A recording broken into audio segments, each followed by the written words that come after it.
De todo. Ah, no, bueno, no sé de todo. Ajá, bien. Ok. ¿Cuál es el objetivo por el que en el marco de positivismo leemos esta novela? Yo les decía un poco, creo que en una de las primeras clases, con respecto a yo creo que hasta el semestre pasado también se los dije, por lo menos el curso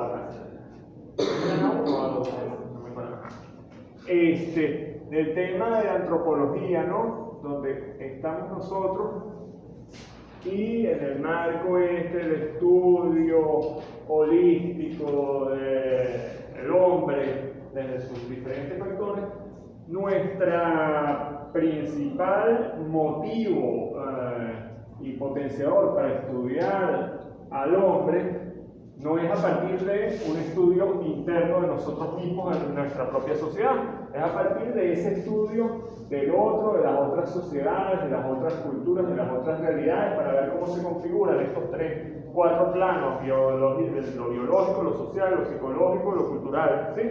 En la amalgama que es el hombre, o los hombres y mujeres, o la especie humana, o lo que sé yo, y hacíamos una reflexión.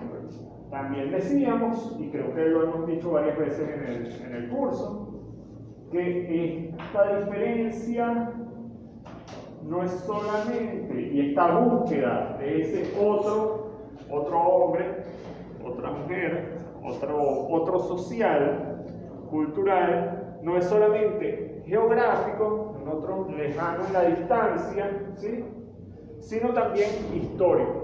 ¿Sí? Un otro en el pasado, que puede ser un otro del que nosotros nos reconocemos como descendientes, o también uno acá, ¿sí?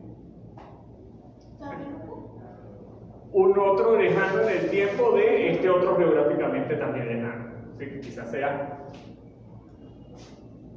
mucho más distante para nosotros, ¿sí? Ok, en todo caso, cuando hacemos estos procesos de buscar otro diferente a nosotros en el tiempo, ¿cómo llegamos a él? Nosotros en el otro diferente en el espacio, ¿qué hacemos? Viajamos. Me voy a la comunidad indígena. Vivo con ellos, comparto, intercambio, ¿verdad? Tengo una experiencia del otro. En el pasado no lo puedo hacer. O sea, mi máquina del tiempo para viajar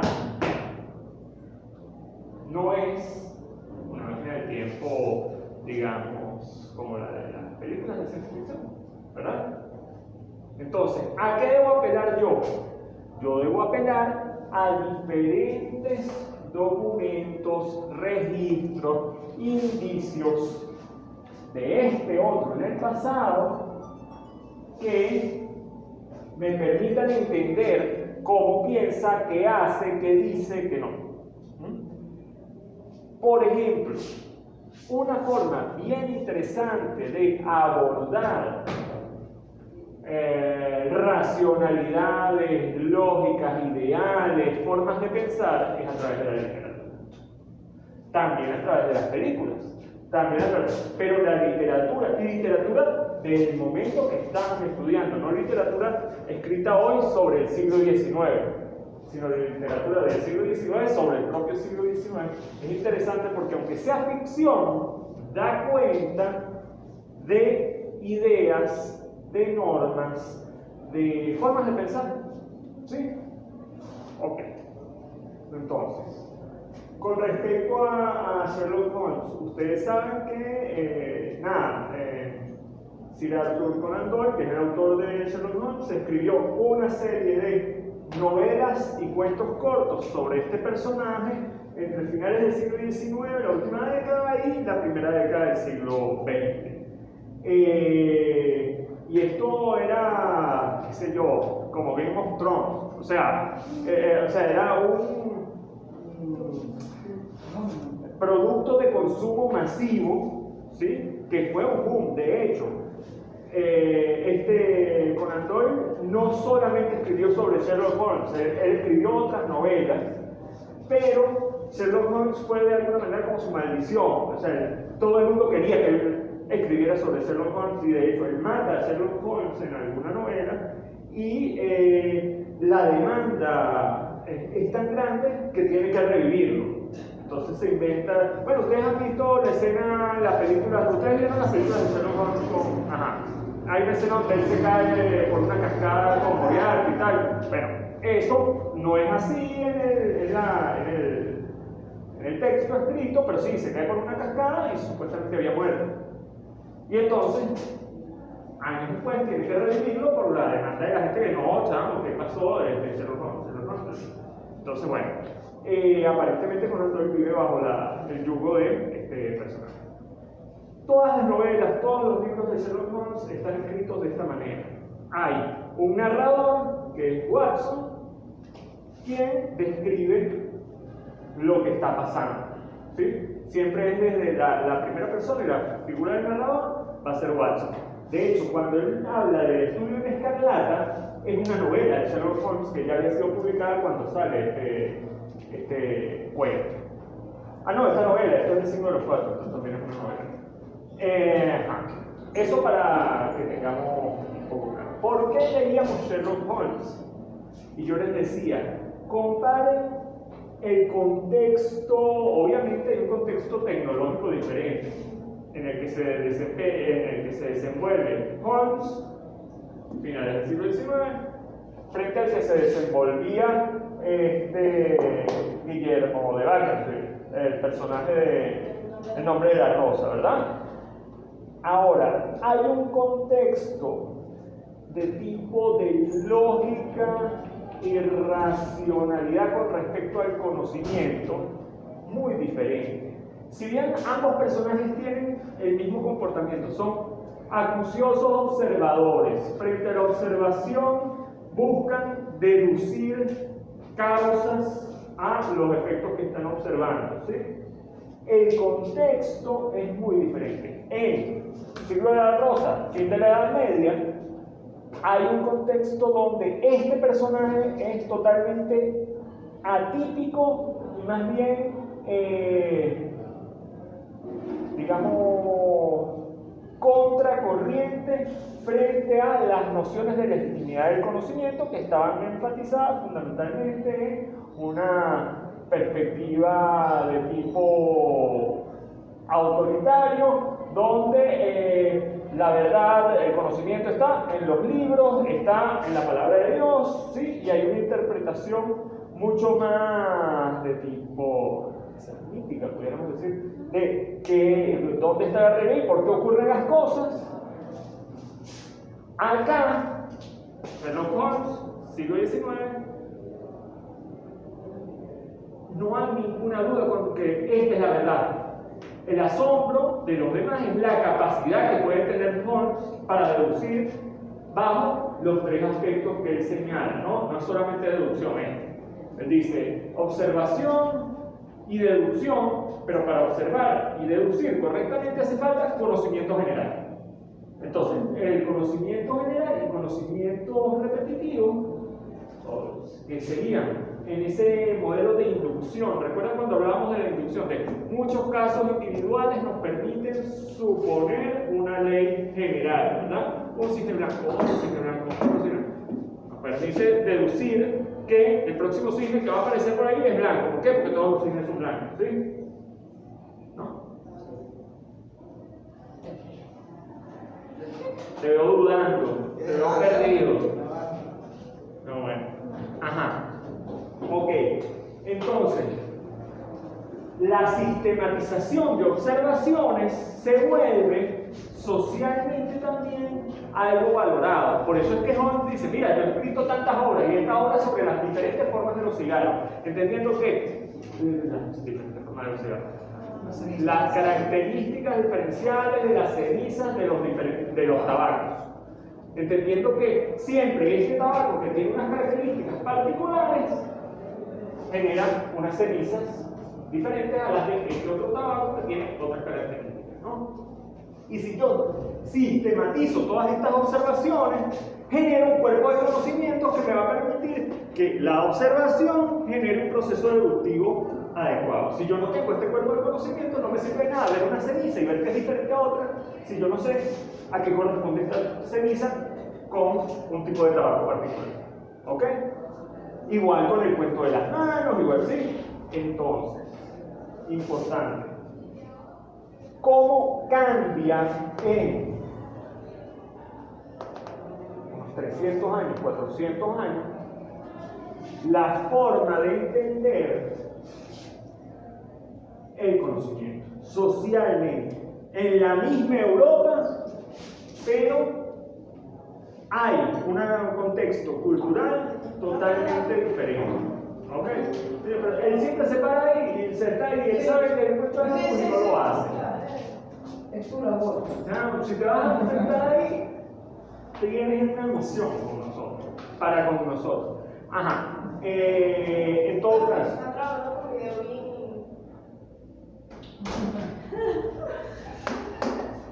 Ajá. Entienden el contexto. Piensen que Inglaterra es esta. Esta es la Inglaterra victoriana, la Inglaterra colonial, la Inglaterra que está ocupando prácticamente todo el mundo y que entiende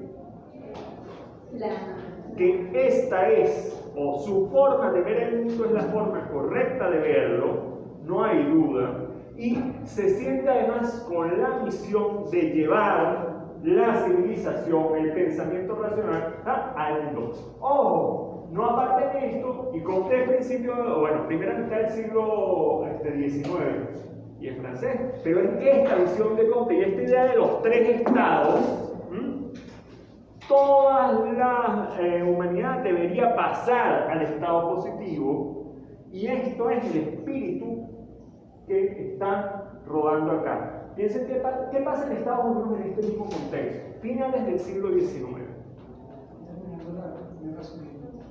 Ajá, terminó la guerra civil y ¿qué está pasando? ¿Y qué pasa en la guerra civil? Y en el contexto pre-post-guerra civil. De la abolición de la esclavitud. ¿Cómo es Estados Unidos cuando se independiza de Inglaterra? Geográficamente. Bastante rural. Sí, y bastante rural, obviamente. Estados Unidos es bien rural, y fue bien rural la expansión, pero de tamaño. Mapa político. Es una especie de...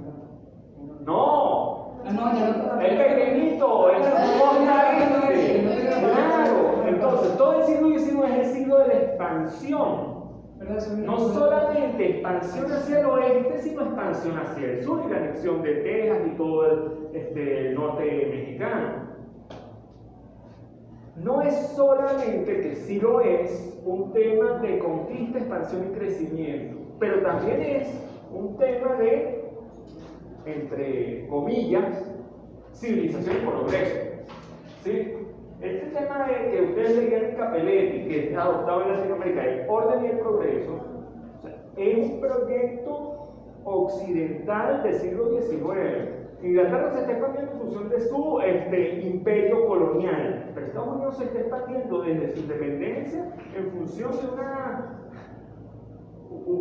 una colonización interna, ¿sí? Y una colonización con un modelo segregacionista, ¿sí? O sea, piensen en la sociedad norteamericana donde el indígena no se integra o no es integrado a la dinámica sociocultural, sino está muy clara. ¿Sí? O sea, hay una expansión fundamentalmente de las familias católicas, protestantes, anglosajonas, ¿no?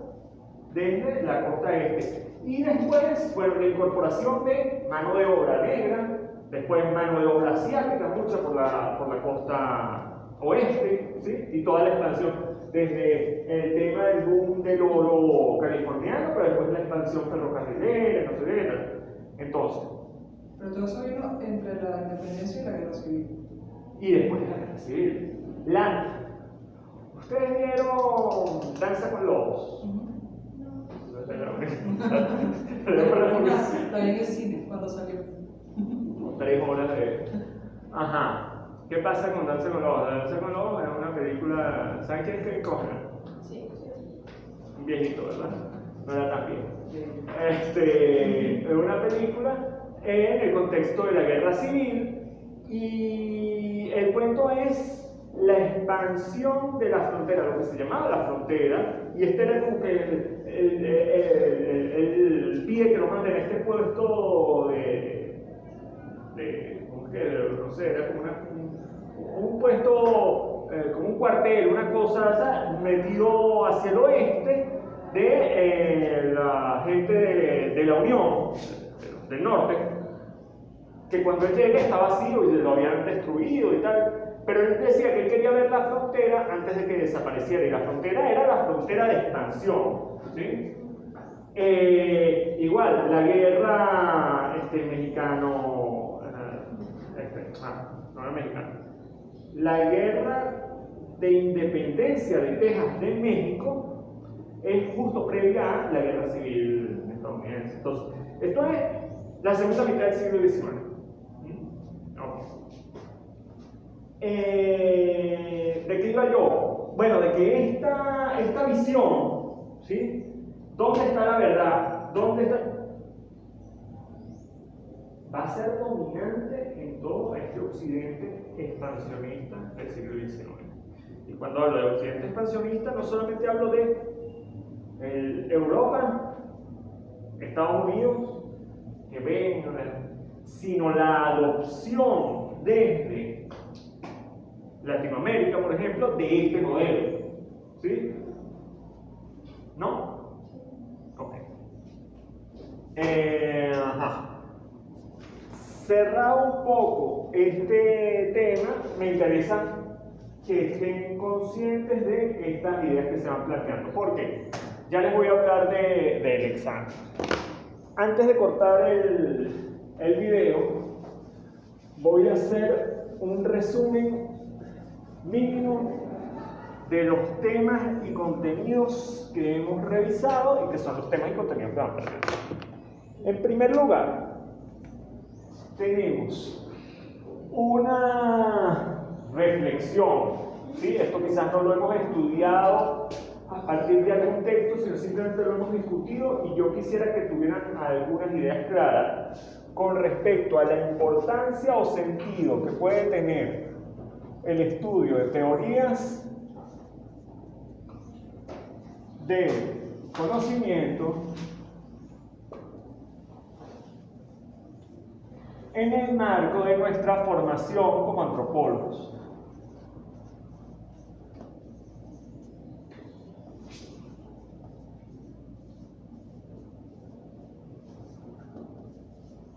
Si es que tiene sentido o no tiene sentido. Creo que de eso hemos hablado. Ahorita vamos a hablar más adelante. En segundo lugar, esto lo escribí demasiado grande. 2. Al menos manejar unas nociones mínimas con respecto a lo que llamamos racionalidad científica, y en este contexto método científico.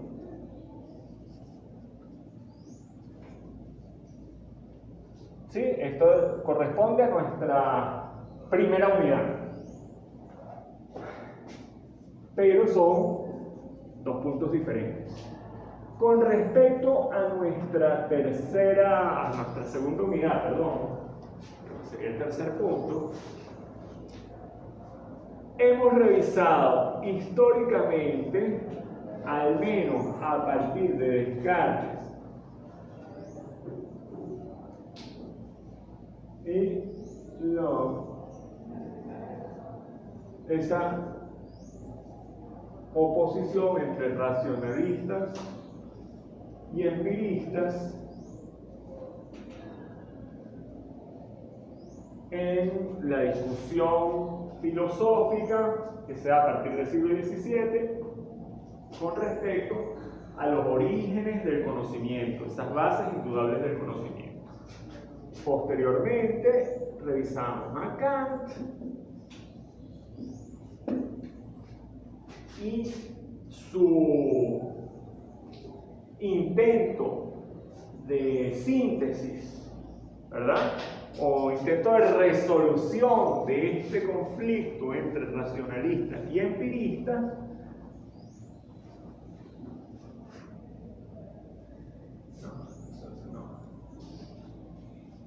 Síntesis. Parece una G, pero es una S. Síntesis entre racionalistas y empiristas, fundamentalmente en torno a ese punto medio que discutíamos, donde decía, bueno, no existen ideas innatas como tal, el hombre, pero no existe tampoco una posibilidad de captar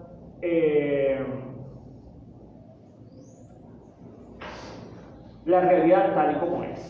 Los hombres lo que pueden hacer es representación de los fenómenos. ¿Por qué? Porque están mediatizados a partir de dos cosas que sí son innatas, que tienen que ver con tiempo y espacio como parámetro general. Okay. Y finalmente, positivismo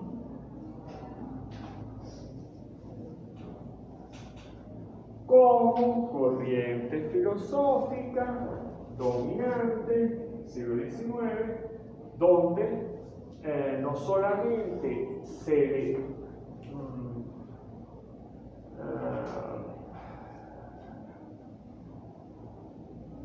no sé cuál sería la palabra, se valora a la ciencia y al conocimiento científico como la máxima aspiración del hombre, la máxima capacidad del hombre para conocer la realidad, y se genera toda una teorización con respecto a cómo el hombre debe llegar a este tipo de conocimiento, ¿verdad? Decimos que este tipo de conocimiento va a marcar no solamente el siglo XIX, va a marcar el siglo XX y buena parte de nuestra racionalidad hoy en día. Entonces, esta vuelta de positivismo nos puede llevar a explicar los orígenes de esta racionalidad, la racionalidad científica que hoy en día manejamos. Ok, entendiendo que estos son los temas que van para el examen, antes de cortar les digo, examen. El examen comienza a las... ¿Qué hora es la clase de física? ¿A qué hora es la clase del...? A las 10:15. 10:15. ¿No sé a qué hora es la clase? Las 10:15. Ok. 10:15 es la hora de la clase, nosotros siempre empezamos a las 10:30, exactamente. Bueno, el examen comienza a las 10:15. A las 10:15 ustedes pueden venir acá y ya empezar su examen. Si termina a las 12. ¿Ok? Ojo, la clase termina a las 11:45. Tienen hasta las 12. Entonces tienen todo ese rato para hacer el examen. Van a tener sus preguntas copiadas acá, van a hacer un número X de preguntas, entre 6 y 7 preguntas, para contestar 4 preguntas, cada pregunta vale 25%. Ok. Ustedes deben traer sus hojas para el examen. Pueden ser hojas de examen, pueden ser hojas blancas, pueden ser hojas de blog, pueden ser hojas de cuaderno, lo que sea para ustedes más cómodo. ¿Sí? Traigan las hojas que quieran. El examen también pueden utilizar material de apoyo. Usar material de apoyo, cuando hablamos de material de apoyo, nos referimos a sus resúmenes, nos referimos a los textos que les he enviado, y en ese caso, pues no hay ningún problema en que se traigan su celular, se traigan su tablet, se traigan su laptop, lo que ustedes quieran. Lo que sí les recuerdo, les reitero, es que el examen es individual. ¿Ok? Entonces, por favor, evitemos cualquier tipo de comunicación al respecto. Bueno, déjame apagar esto.